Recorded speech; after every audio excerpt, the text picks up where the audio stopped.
नमस्कार दोस्तों, स्वागत है आपके अपने चैनल जीपी न्यूज बिहार पर, जहां हम समाज और राजनीति के ज्वलंत मुद्दों पर खुलकर चर्चा करते हैं। मैं हूं आपके साथ डॉक्टर गौतम पांडे। आज हम एक बेहद गंभीर विषय पर बात करेंगे। विषय है राजनीति, न्याय और भ्रष्टाचार का बढ़ता गठजोड़। क्या ये तीनों एक दूसरे के पूरक बन चुके हैं? क्या न्यायपालिका भी अब निष्पक्ष नहीं रही?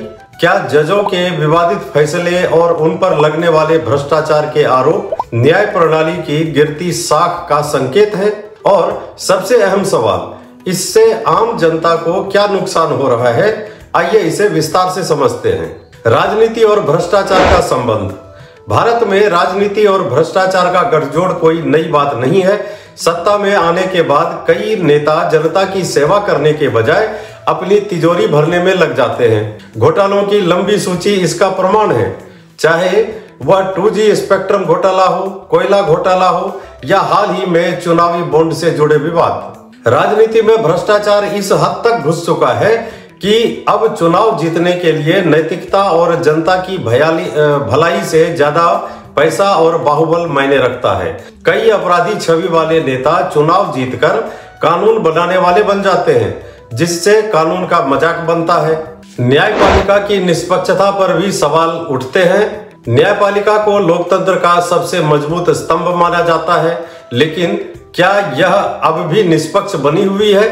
कई मामलों में न्याय व्यवस्था पर राजनीतिक दबाव साफ दिखता है। जैसे कई बड़े नेताओं और उद्योगपतियों के खिलाफ मामले वर्षों तक लटके रहते हैं, लेकिन किसी आम आदमी पर कोई आरोप लगे तो तुरंत कार्रवाई हो जाती है।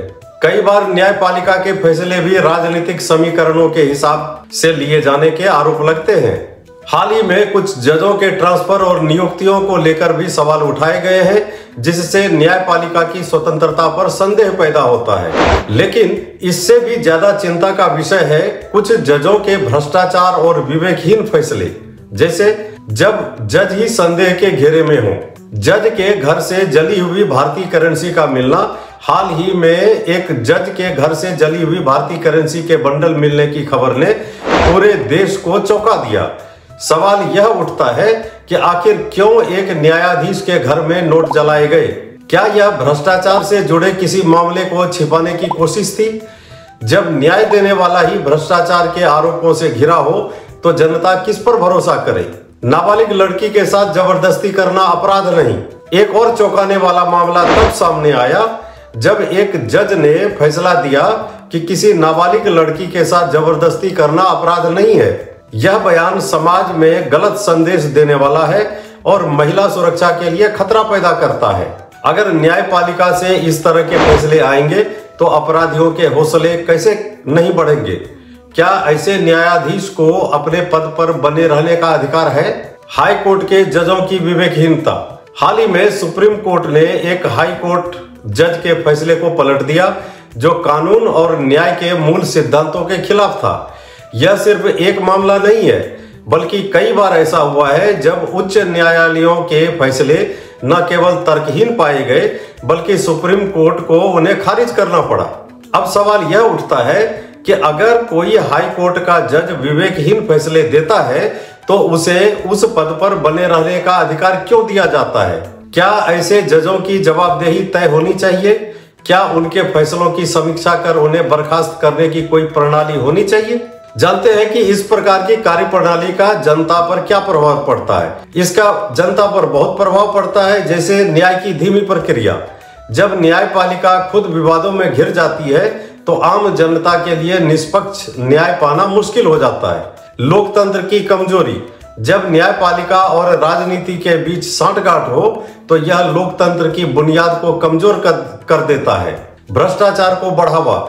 जब कानून के रखवाले ही गलत कामों में शामिल हो तो समाज में भ्रष्टाचार को रोकना नामुमकिन हो जाता है। तो इसका क्या समाधान हो सकता है? इस गंभीर समस्या का समाधान संभव है, लेकिन इसके लिए बड़े सुधारों की जरूरत है। जैसे न्यायपालिका की स्वतंत्रता। जजों की नियुक्ति और ट्रांसफर में पारदर्शिता होनी चाहिए। भ्रष्ट जजों पर कड़ी कार्रवाई। अगर किसी जज पर भ्रष्टाचार के आरोप लगते हैं तो उनकी तुरंत जांच होनी चाहिए। राजनीति से अपराधियों का सफाया। जिन नेताओं पर गंभीर आरोप हैं, उन्हें चुनाव लड़ने की अनुमति नहीं मिलनी चाहिए। जनता की जागरूकता। जनता को समझना होगा कि उसे किन लोगों पर भरोसा करना चाहिए और किन लोगों के खिलाफ आवाज उठानी चाहिए। तो दोस्तों, यह स्पष्ट है कि जब तक राजनीति, न्याय और भ्रष्टाचार का यह गठजोड़ बना रहेगा, तब तक आम आदमी को न्याय नहीं मिल पाएगा। लेकिन अगर हम जागरूक रहें, सही नेताओं को चुने और न्यायपालिका की स्वतंत्रता की मांग करें, तो इस स्थिति को बदला जा सकता है।